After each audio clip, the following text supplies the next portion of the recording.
24 तासांमध्ये अजित पवारांचा राजीनामा घ्या, दमानी यांची फडणवीसांकडे मागणी, तर अन्यथा अमित शहांची भेट घेऊन राजीनाम्याची मागणी करणार असल्याचा दिला इशारा।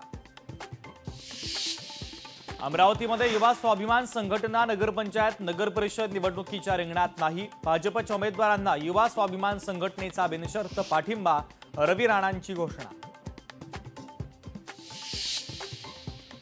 मालेगाव पुन्हा हादरलं, मालेगावात 13 वर्षीय मुलीवर अत्याचार, संशयित आरोपी पोलिसांच्या ताब्यात।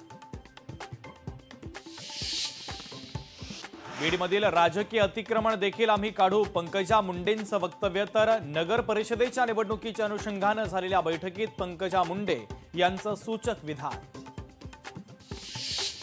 राज्यातील 600 मराठी शाळा बंद होण्याच्या वृत्ताचं शालेय शिक्षण मंत्री दादा भुसे यांनी केलं खंडन, राज्यात एकही मराठी शाळा बंद होणार नाही, दिली स्पष्टोक्ती। लाडकी बहीण योजना बंद होणार नाही, प्रचार सभेत मुख्यमंत्री फडणवीस आणि उपमुख्यमंत्री एकनाथ शिंदे यांनी दिली ग्वाही।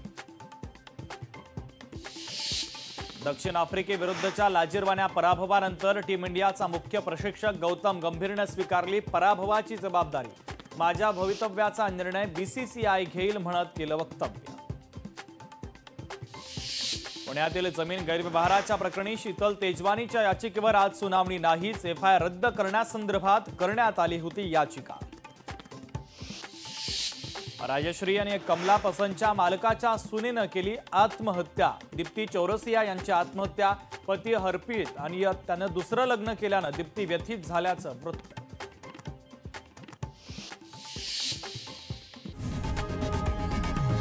लोकशाही मराठी ऐका, पहा, जागरूक रहा।